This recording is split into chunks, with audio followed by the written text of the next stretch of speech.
मौसीकी रूह को जला बख्शती है। हमारे आज के प्रोग्राम एक्सपर्ट में जिस शख्सियत को हमने मदऊ किया है वो एक सारंगी नवाज़ हैं। उनका ताल्लुक़ अमृतसरी घराने से है और उनका ख़ानदान 300 बरस से इस फ़न के साथ वाबस्ता है। हमने आज उनको दावत दी कि हम उनसे बात करें कि सारंगी के हवाले से पाकिस्तान में क्या सूरत हाल है, बल्कि पूरे जो म्यूज़िकल इंस्ट्रूमेंट्स का कॉम्बिनेशन है उसके हवाले से भी हम उनके साथ बात करेंगे। ज़ोहेब साहब, हम आपको खुश आमदेद कहते हैं इस programme. Thank you so much sir. ये बताइए कि आप ये सारंगी प्लेइंग की तरफ शौक़ से आए या मजबूरी से आए, और आपका जो हिस्टोरिकल बैकग्राउंड है आपके ख़ानदान का सारंगी के हवाले से वो क्या है? सबसे पहले तो मैं बताता चलूँ कि जो आपने क्वेश्चन पूछा बड़ा मज़ेदार था कि आपकी मजबूरी थी या आपको शौक़ था। जी, तो इसमें दोनों चीज़ें थी। अच्छा, दोनों चीज़ें थी। जी जी। वो हमारे अब्बू के हालात ऐसे थे, मैट्रिक के बाद कॉलेज में दाखिले के लिए वालिदैन के पास वसाइल नहीं थे। तो मेरे ताया जी थे, हारमोनियम बजाते थे बड़ा अच्छा, उस्ताद इफ्तिखार हुसैन साहब, इप्पे खान साहब के नाम से बड़े मशहूर थे। जी जी। तो उन्होंने मेरे वालिद साहब को कहा कि पढ़ाई तो अब तुम नहीं करवा सकते, तो तुम ऐसा करो, दादाजी किसके सारंगी पढ़ी हुई है मेरे दादाजी की घर में, तो उसी को रिपेयर करवाओ, इसको सारंगी शुरू करवा दो। तो मेरे वालिद साहब बड़े तजस्सुस में कि मैं तो चाह रहा था, मेरी वालदा का बड़ा ख्वाब था कि मैं एक डॉक्टर बनूं। तो मेरे वालिद साहब ने जब मेरे ताया जी की बात मान ली कि चलें इसको सारंगी शुरू कराते हैं, तो घर में मेरे वालिद और वालदा की बड़ी आपस में तू मैं हुई। वालदा कहें कि भी ये ज़हीन है, इंटेलिजेंट है, अच्छे नंबर लेता है, क्लास में फ़र्स्ट आता है, तो ये कर सकता था, इसको डॉक्टर बनाते हम। सही। तो वालिद ने मेरी वालदा को कैसे इम्प्रेस किया, मेरे वालिद मेरी वालदा को कहते हैं कि देखो मेरी बात सुनो कि आप हमारी गली में 2 से 3 डॉक्टर हैं, क्लिनिक्स हैं, और लाहौर में हज़ारों की तादाद में डॉक्टर्स मिल जाते हैं, लेकिन सारंगी नवाज नहीं है, सारंगी नवाज नहीं है। तो मेरी वालदा को ऐसे उन्होंने इम्प्रेस किया कि जब तुम्हारा बेटा सीख जाएगा तो ये एक नुमाया शख्सियत होगा, ये पूरे पाकिस्तान में 4 से 5 लोगों में से एक होगा, और अगर इसने प्रैक्टिस की और जान मारी तो इसको अल्लाह पाक इज़्ज़त भी देगा, नाम भी, पैसा भी। तो मेरी वालदा ने मेरे वालिद साहब की बात फिर जो है ना वो इत्तफाक कर लिया। अपने वालिद साहब से सारंगी सीखी? नहीं, मेरे वालिद साहब असल में बैंक ऑफिसर थे। हमारी सातों पुश्तों में सिर्फ मेरे वालिद साहब थे जो कि बैंक ऑफिसर थे। अच्छा। यूबीएल बैंक में वो काम करते थे। तो एक तो ये मजबूरी बन गई पहले कि घर में वसाइल नहीं है और पढ़ाई आगे कंटिन्यू नहीं कर सकते। तो हुआ कुछ यूँ कि पहले हमारे घर में डिसाइड हुआ कि म्यूज़िक का काम ही करना है। तो हम 3 भाई हैं।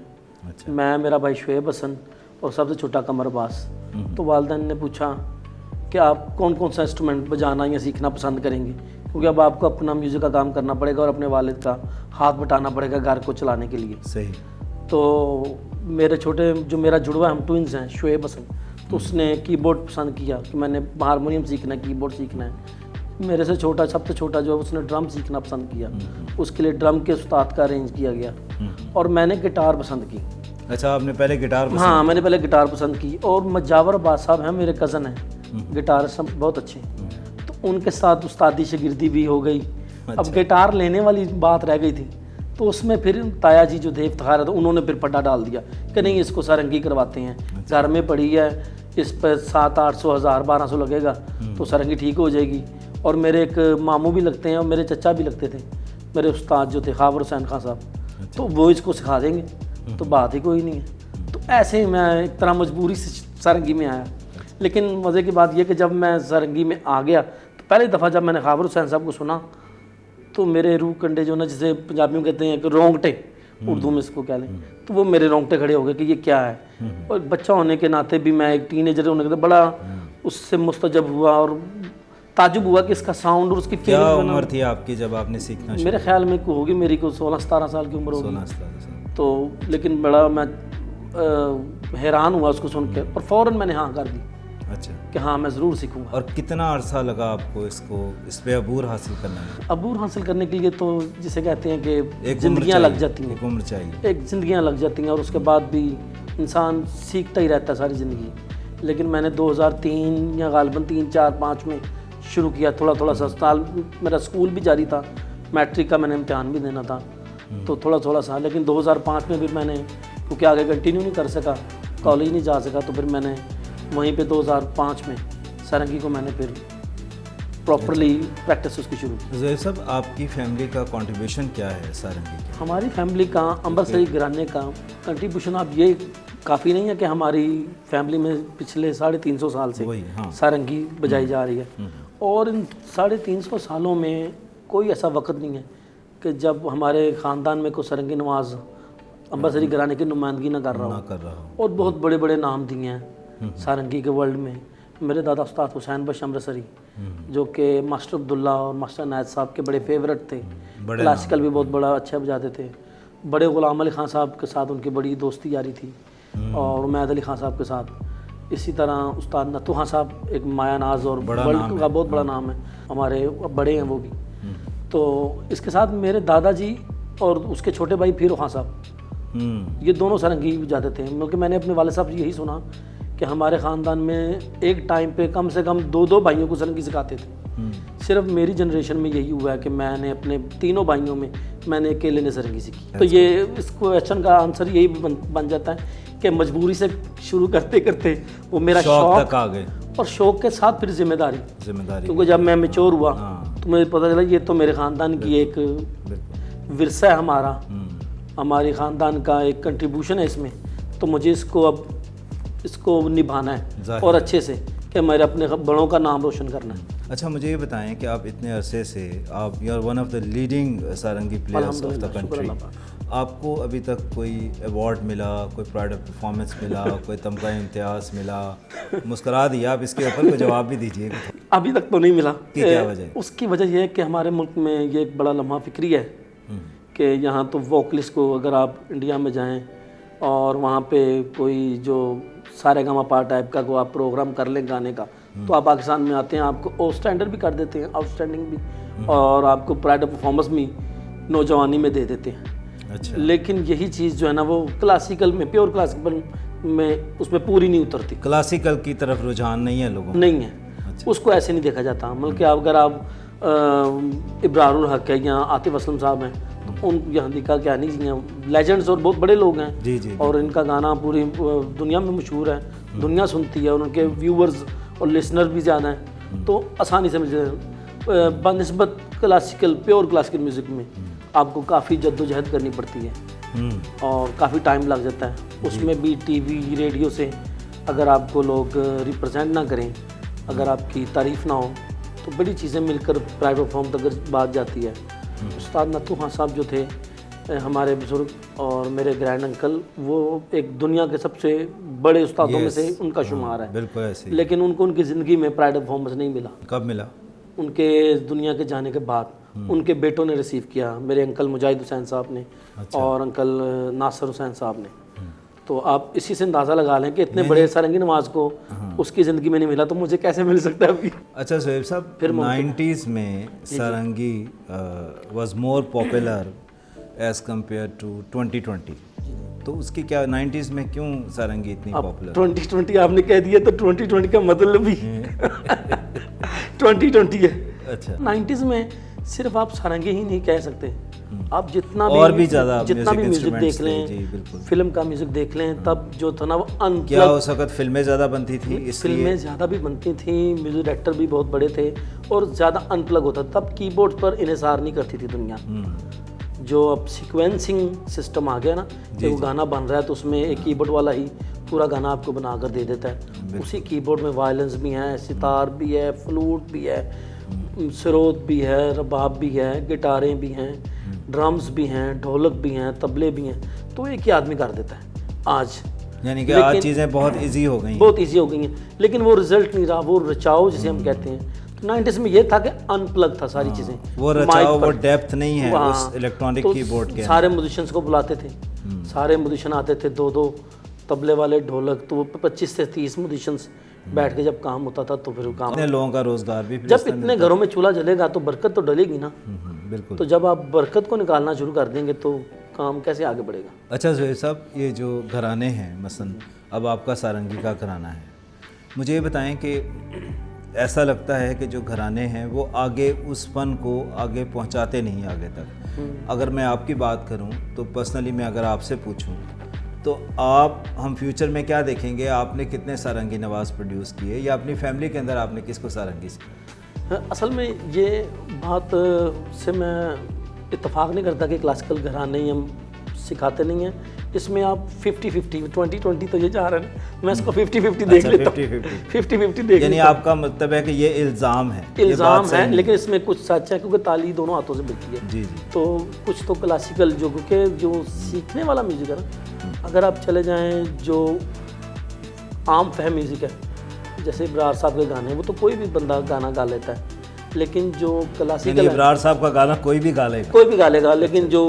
राग कलावती है या सरस्वती वो सीखनी पड़ेगी, सही है, राग भैरव सीखना पड़ेगा। हाँ मुश्किल काम। तो इस म्यूज़िक में जब लोग आते हैं ना सीखने के लिए, क्योंकि सीखने वाला म्यूज़िक यही है सही जिसमें टाइम भी हाँ, ज़्यादा बगैर लगता है। सीखे तो आते हैं। वो बगैर सीखे नहीं आ सकता, जो मर्जी आप कर लें, सही है। इसमें टाइम भी ज़्यादा लगता है।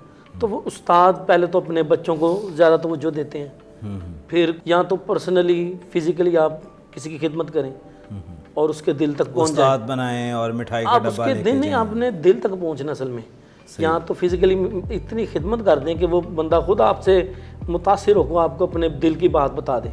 तो यहाँ पैसे हैं कि आप पैसा खर्चें। उस्ताद छोटे गुलाम अली खान साहब ने बहुत से लोगों को, सबसे ज़्यादा इस मुल्क में या क्लासिकल में किसी ने सिखाया है तो उस्ताद छोटे गुलाम अली खान साहब का नाम गुलाम अली खान है। साहब ने बेशुमार नाम, सारा ज़मान और फ़हीम मज़र और कमरुज़्ज़मान, बदरुज़्ज़मान, ऐसे बहुत से लोगों की लंबी लिस्ट है। तो जब मैंने गौर किया कि ये क्या क्यों, तो वो उनको अच्छा पे भी करते थे और उनकी खिदमत भी करते थे और बात दिल तक पहुंच जाती थी। अच्छा, तो बात फिर हम वहीं पे दोबारा कंटिन्यू करते हैं कि आप आगे हमें क्या देंगे, क्योंकि मैं आपने किसी को फैमिली में सिखाया या आपको कोई आगे शागिर्द है? अभी तो मैं सीख रहा था जिनसे, मेरे उस्ताद जी, वो अभी 2000 मेरे ख्याल में 13 या 14 में उस्ताद खाबर हुसैन साहब इस जाने फानी से जा चुके हैं। और मैं क्लासिकल म्यूज़िक सीख रहा था, उस्ताद गुलाम हैदर खान साहब जो म्यूजिकोलॉजिस्ट हैं, जी जी जी radio Pakistan classical music research के वो बानी थे,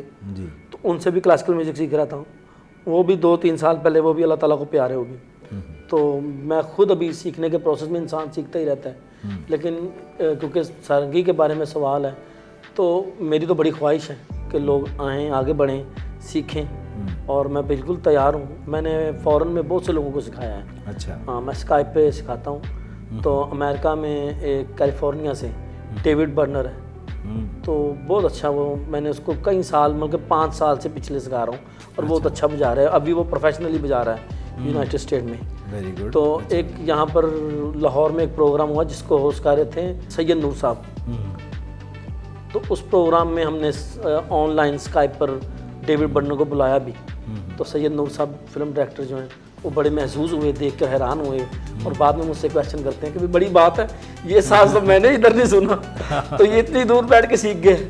मैं कहा जिसको चाहत होती है वो अपनी चाहत कैसे भी करके पूरी कर लेता है। बिल्कुल सही।